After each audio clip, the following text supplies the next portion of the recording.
सांग मैंने आज समस्त को जयगुरु आज शुभ सन्धार समस्त को स्वागतम सुस्वागतम जनाई आज आमर सत्संग अनुष्ठित होची त्रैलोक्य दादा घरे जे कि मो सांग घर विरूपाक्ष तार पुत्र जे कि एकमात्र पुत्र जे कि विश्वर आज पंचम वार्षिक जन्मदिवस से अवसर आज सत्संग अनुष्ठित घरे हो देखिपुर सांग मैंने समस्ते गुरु भाई आ माँ मैंने सब आसी पहुँची गले बर्तमान भजन कीर्तन आरंभ हम सांग मैंने जीवे मूलधर ठाकुर गोटे बाणी अच्छी छाड़े मन कपट चातुरी बदने बोल हरि हरि हरि नाम परम ब्रह्म जीवरे मूल धर्म तेणु मनीषर धर्म हूँ निजे बंची अन्य बंचाए धर्म बोली किए तेणु आज सत्संग अनुष्ठित हम सांग आपण को सत्संग सारा सत्संग देखेबी आपण मान तार उपभोग करेंगे। धन्यवाद सांग मैंने आ किसी क्षण मध्य ठीक 7:30 आम सत्संग अनुष्ठित हम शंख बाज हुलहुली बाज सत्संग अनुष्ठित हम तेणु आपण मैंने सत्संग उपभोग करेंगे। धन्यवाद। तो हो गला ठीक 7:30 शंख बाज हुलहुली देवे माँ 3 थर सत्संग अनुष्ठित हम सर्जु भाई पूरा प्रस्तुत देखिपुर सर्जु भाई की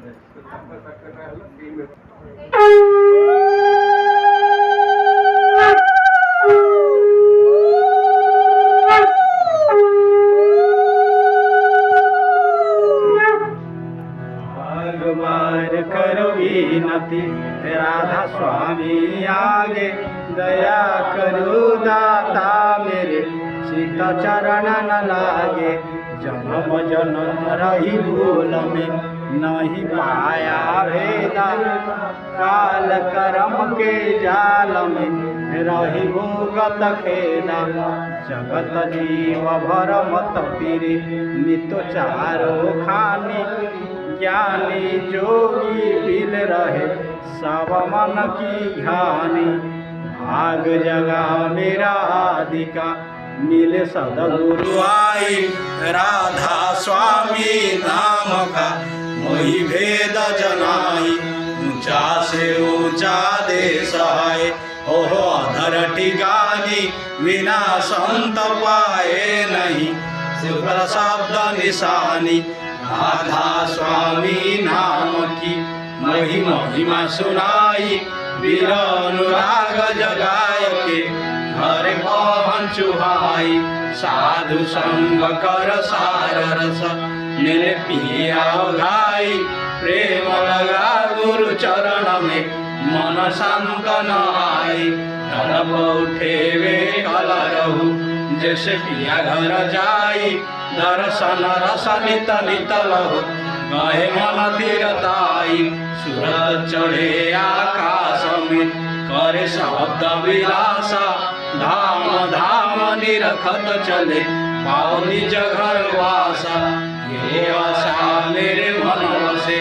रहे चित उदासा विनय सुनो कृपा करो निज चरण निवासा तुम बिना कोई समर्थ नहीं जैसे मागो दाना प्रेम धार वर्षा करो बोले अमृत खाना दीन दयाल दया करो मेरे समर्थ स्वामी शुकर करो गावतरो नित राधा स्वामी कोई समर्थ नहीं जैसे मागो दाना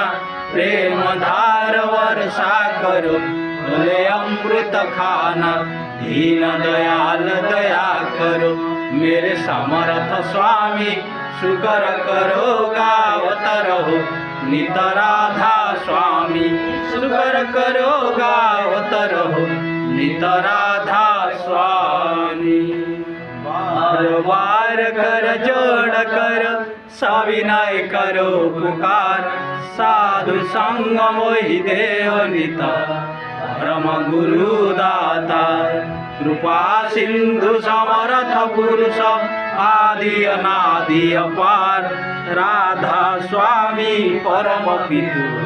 मैं तुम सदा आधार बार बार बल जाऊं तन मन राऊं चरण पर जाऊं खुले में गाऊं मेहर करी लस कृपा करो पुराण धनी नित करो तुम सेवा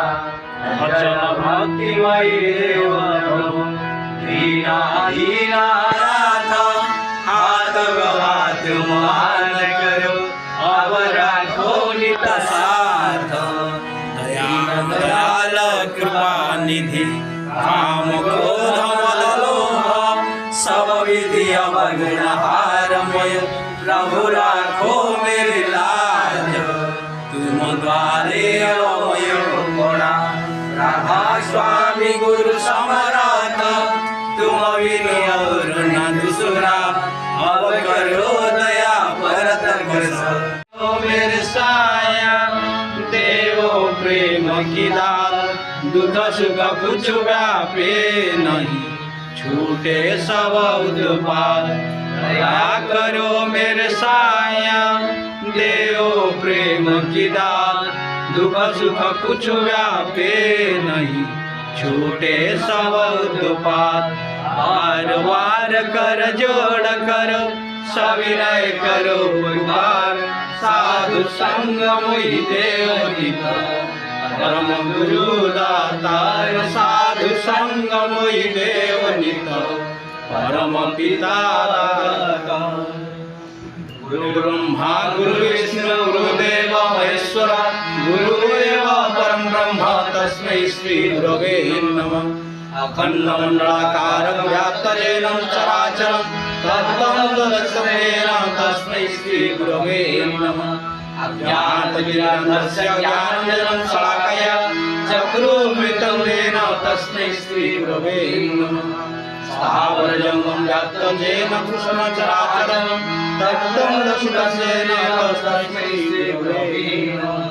चेद्वर्णेन परिव्याप्तं त्रैलोक्यं चराचरं तत्त्वं दर्शितस्येन तस्मै श्री गुरवे नमः नामगुरधिकं तत्त्वं नामगुरधिकं तपः ततो ज्ञातं ब्रह्मणि तस्मै श्री गुरवे नमः मन्मासि जगन्नाथ मधुर श्री जगद्गुरु मदात्मा सर्वभूतात्मा तस्मै श्री गुरवे नमः गुरुराधिराधिश्च गुरु परमदैवतं गुरु परमकरुणास्ति तस्मै श्री गुरवे नमः ब्रह्मानन्दं परमसुगतं केवलं ज्ञानमूर्तिं वदातीतं गगनसदृशं तपस्यादिलक्ष्मम् एकनित्यविमलमचलं सर्वाधिसाक्षिभूतं भवातीतं त्रिगुणरहितं सद्गुरुतं नमामि सद्गुरुतं नमामि सद्गुरुतं नमामि। परम दयाल परम प्रेम श्री ठाकुर अनुचंद्र श्रीहस्त लिखित सत्यानुष्ठान ग्रंथ पाठ करुँ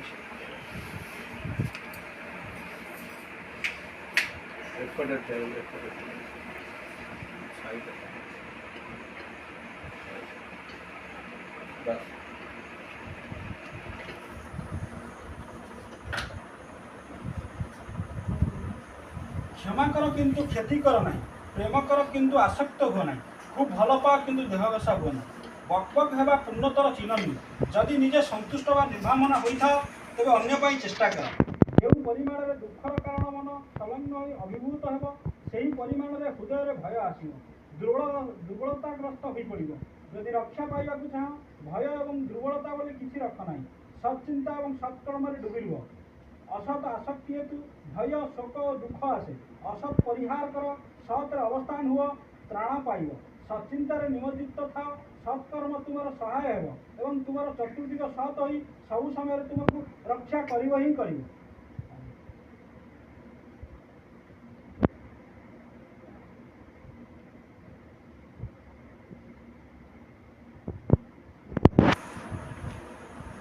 परम दयाल परम प्रेममय श्री श्री ठाकुर श्रीमुखर शुद्ध ग्रंथ नारी सेवार अपघात सावधान था कहार भी भल करने को जाई अन्यर भल को विध्वस्त कर ना जनकर सुख्याति करने को जाई अन्यर अख्याति कर ना जनकर सेवा करने को जाई अन्य प्रति दृष्टिहीन हो ना साधारणतः यह ही घटी थाए तुम्हें किंतु यह प्रति विशेष नजर रख बाणी संख्या 36 वर्तमान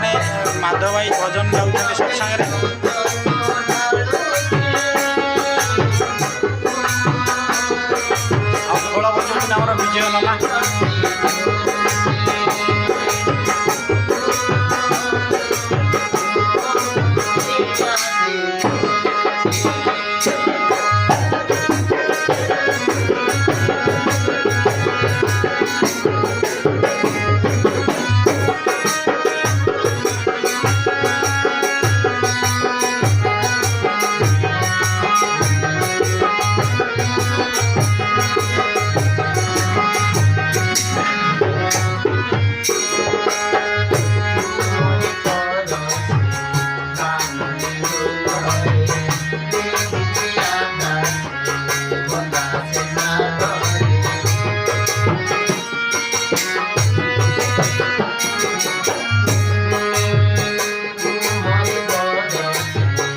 ଭଗବାନଟା କୋରସ୍ ଗାଉଛନ୍ତି ସତ୍ସଙ୍ଗରେ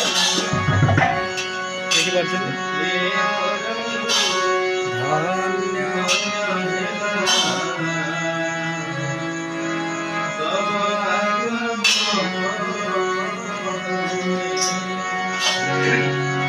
ଲାଗିଲା ନବ ପରଶ,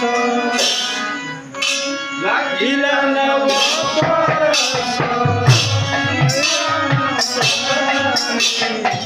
ଏ ଧରଣୀ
ବର୍ତ୍ତମାନ ସାଙ୍ଗମାନେ ସତ୍ସଙ୍ଗର କୀର୍ତ୍ତନ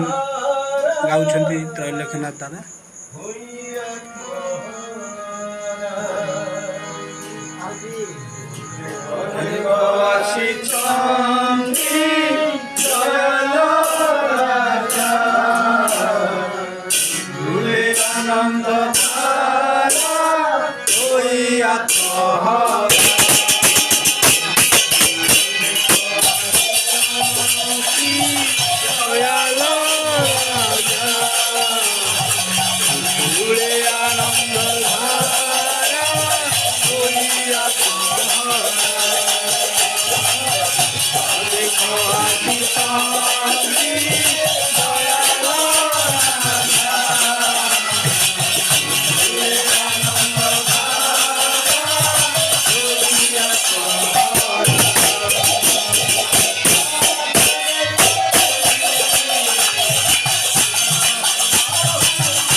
ଆସିଥିବା କାଳିଆ ଭାଇ ବର୍ତ୍ତମାନ ପ୍ରାରମ୍ଭିକ ସୂଚନା ଦେବା ପାଇଁ ଛିଡ଼ା ହେଇଛନ୍ତି। ଗୁରୁତ୍ୱ ହେଉଛି ଆଜି ତ୍ରୈଲୋକ ଭାଇଙ୍କର ନାତି ମୋର ବିଶ୍ୱଜିତ ତାଙ୍କର ପଞ୍ଚମ ଅଶ୍ୱ ନକ୍ଷତ୍ରରେ ଯେଉଁ ବର୍ଷ ଆଜି ଅନୁଷ୍ଠିତ ହେଉଛି 5 ବର୍ଷ ହେଲା। ମୁଁ ସର୍ବପ୍ରଥମେ ସେଇ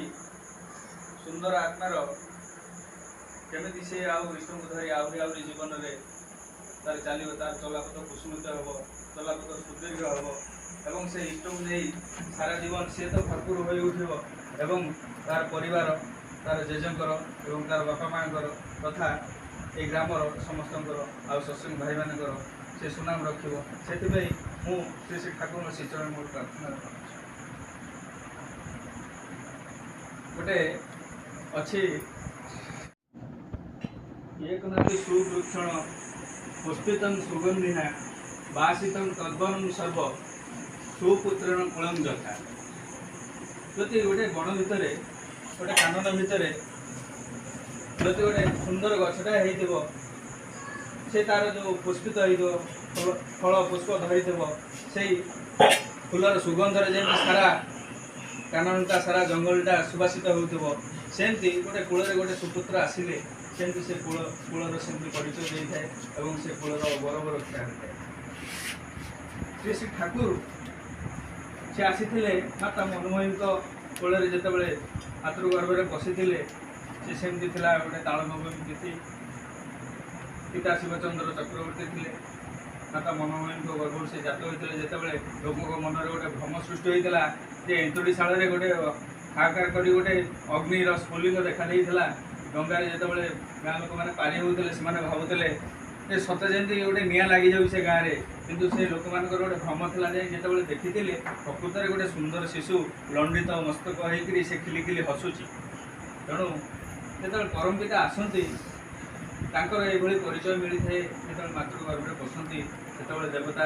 ଦେବୀମାନେ ସ୍ତୁତି କରୁଛନ୍ତି ଯେ ଆପଣ ପ୍ରଭୁ ଏଇ ଯେଉଁ ସ୍ୱର୍ଗଲୋକରେ ଟିକେ ରହିଯାଆନ୍ତୁ, ଆମମାନଙ୍କୁ ସ୍ତୁତି କରିବାର ଟିକେ ଅବସର ଦିଅନ୍ତୁ, ସୁଯୋଗ ଦିଅନ୍ତୁ। ପ୍ରଭୁ କହୁଛନ୍ତି ଏ ଧରାବକ୍ଷ ଏତେ ପ୍ରକାର ହାହାକାରରେ ବର୍ତ୍ତମାନ ଗତି କରିବାକୁ ଯାଉଛି, ଏତେ ଦୁଃସମୟ ଆସିବାକୁ ଯାଉଛି, ଏତେ ଦୁଃସମୟ ଆସୁଛି, ମୋତେ ବର୍ତ୍ତମାନ ମାତୃଗର୍ଭରେ ବସିବାକୁ ପଡ଼ିବ। ସେଥିପାଇଁ ଠାକୁର କହିଲେ ଗୋଟେ ହେଉଛି ସୁବିବାହ। ସୁବିବାହ ନହେଲେ ଗୋଟେ ସୁଜାତକ ସୃଷ୍ଟି ହେଇପାରେ ନାହିଁ। ଏବଂ ଠାକୁର କହିଲେ ଗୋଟେ ଭଲ ମଣିଷ ଜନ୍ମ କରାଯାଏ, ଭଲ ମଣିଷ ତିଆରି କରାଯାଏ ନାହିଁ। ତେଣୁ ଆଜି ଯେତେବେଳେ ଆମେ ଚିନ୍ତା କରିବା, ବିଭିନ୍ନ ବୈଜ୍ଞାନିକ ଯେଉଁ ଜୀବବିଜ୍ଞାନୀମାନେ ଚିନ୍ତା କରୁଛନ୍ତି କେମିତି ଗୋଟେ ଭଲ ସନ୍ତାନ ଯେମିତି ଭୂମିଷ୍ଠ ହେବ। ଆଜି ଆପଣମାନେ ଦେଖୁଥିବେ ସମାଜରେ ବିଭିନ୍ନ ବର୍ଗର ଲୋକ ରାଜନୈତିକ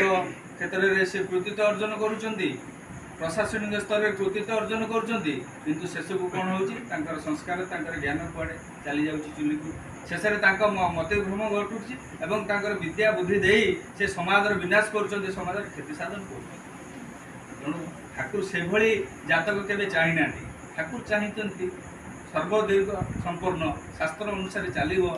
ତାର ପୂର୍ବପୁରୁଷମାନଙ୍କର ସେ ଗୌରବ ରକ୍ଷା କରିବ, ସଂସ୍କାରିତ ହେବ। ସେ ସଂସ୍କାରଟା ଆସେ କେଉଁଠୁ ନା ଗୁରୁ ଗ୍ରହଣ।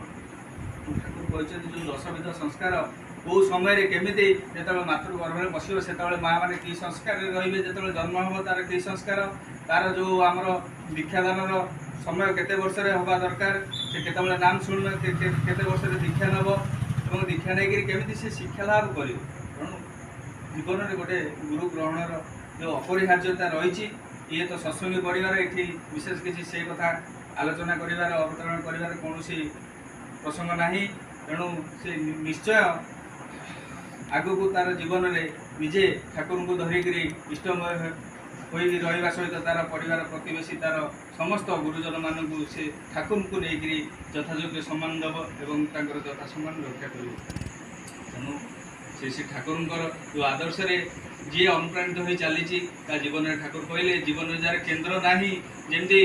ଗୋଟେ ସୂର୍ଯ୍ୟ ହେଉଛନ୍ତି କେନ୍ଦ୍ର, ସୂର୍ଯ୍ୟକୁ କେନ୍ଦ୍ର କରିକି ଆମ ନବଗ୍ରହମାନେ ଗୋଟେ ଶୃଙ୍ଖଳାରେ ସେମାନେ ଗତି କରୁଛନ୍ତି। ଯଦି ମଝିରେ କେନ୍ଦ୍ର ନଥାନ୍ତେ ତାହେଲେ ଗ୍ରହମାନେ ପିଟିପାଟି ହେଇଯାଇଥାନ୍ତେ, ତାଙ୍କ ଭିତରେ ଗୋଟେ କଲିଜନ୍ ହେଇଯାଇଥାନ୍ତା, ସଂଘାତ ଆସିଥାନ୍ତା। ତେଣୁ ଜୀବନରେ ଗୋଟେ କେନ୍ଦ୍ର ପୁରୁଷ ରହିବା ଦରକାର। ଆଉ ଯେଉଁ କେନ୍ଦ୍ର ପୁରୁଷ ଯେତେ ଉଚ୍ଚ ବା ଉଦାର, ଯେତେ ବଡ଼ ଆମର ଜୀବନ ସେତେ ମହାନ ଉଚ୍ଚ ବା ଉଦାର ହେବ। ଶ୍ରୀ ଶ୍ରୀ ଠାକୁର ସତ୍ୟାନୁସରଣରେ ଏଇ କଥା କହିଛନ୍ତି। ତେଣୁ ଆମେ निस्संदेह आम जो आश्रय तले रही जो आम जीवन केन्द्र पुरुष से होती सारा दिन दुनियार मालिक पुरुषोत्तम से अवतार मान पठे था एथर निजे अवतारी ओह्लई आसी तेणु आम मानकर महाभाग्य अहोभाग्य आम श्री श्री ठाकुर ग्रहण कर आहरी ग्रहण कर ठाकुर को अनुसरण कर चलवा आमर समस्त आमर चतुर्दिग जो मैंने अच्छा से आमर उच्चारण आचरण भितर दे से प्रभावित कर कही मुझे बिना आपत्ति बिना उदर में परम परम आनंद मानवा अनुसरण करने बहन कर चलवा carry commands of your without least shadow of hesitation बिना आपत्ति बिना द्विधारे परम परम आनंद यहाँ हूँ सब secret way to success in your spiritual life आध्यात्मिक जीवन में उन्नति लाभ करने गुरु का आदेश पालन करने आनंद से शिष्यर देखो तार सर्वोत्तर भाव से सब दिग देकर से जीवन उन्नति आसो शांति आसो आनंद आसो आज आम ठाकुर धरी दीक्षा दे भाई माँ मैंने सब अच्छे से ठाकुर को जीवन में धरी जे आम जीवन किभली आम निजी पर्यालोचना करवा देखा मो परिवार मुझे आग तापर मो स्त्री मो पुआ मो झी मो परिवार आम कौन हो बहुत धन संपत्ति अच्छी बहु लोक बहुत विभव अच्छी आप देखो कि जीवन में शांति ना आनंद ना कहीं जीवन चर्चा कौन से शिखी ना जीवन चलन जानी आज पुओ झी बहुत पाठ पढ़ुं बहुत उच्च शिक्षा दि जाऊँ भल खाद्य भल पोशाक सब दि जाऊँ पारिवारिक चलनीटा विद्यालय पुओ झी जिते पाठ पढ़ा घर शिक्षा ठीक न शिक्षा भाई परिवार परिवार सका उठे बापा माँ प्रार्थना कर कोई पाखे बस छोटिया पुओ पाखे बस स्वामी स्त्री ठाकुर बाणी पाठ हो बहीटा पढ़ुं आज कौन पढ़ाई आलोचना हो मन आसूँ से भाई तदनुपातिक आम जीवन चलन हो तेणु आज आम जीवन में किसी ना भी ठाकुर आम जीवन में अच्छे से इष्ट मुझे आनिक चली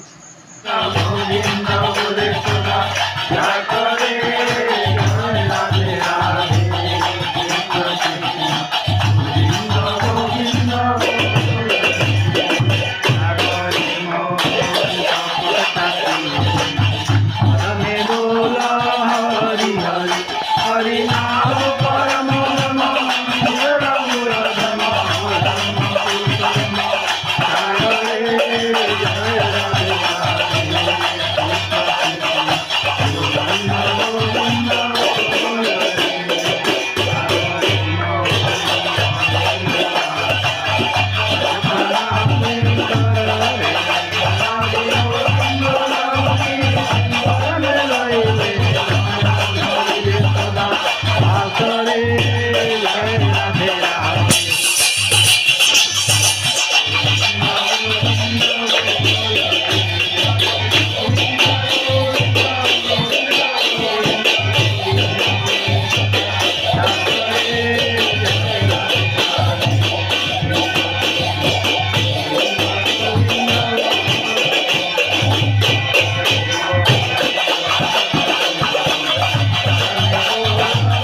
वन्दे पुरुषोत्तमं वन्दे पुरुषोत्तमं वन्दे पुरुषोत्तमं जय जय जय जय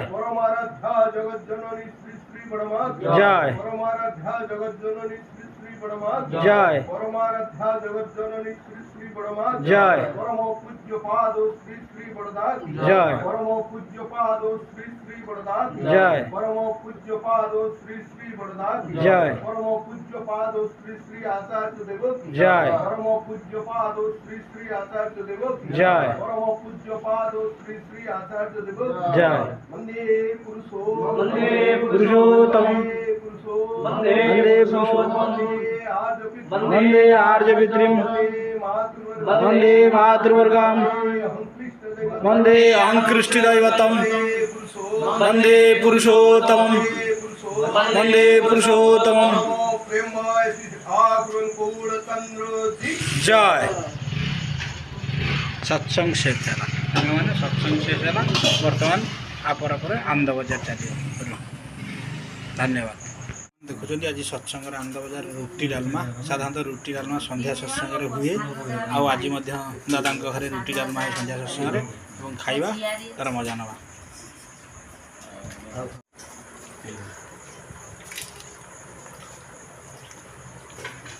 डालमा मस्त है हाँ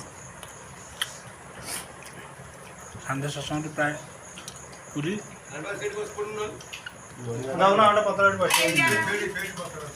डालमा हुए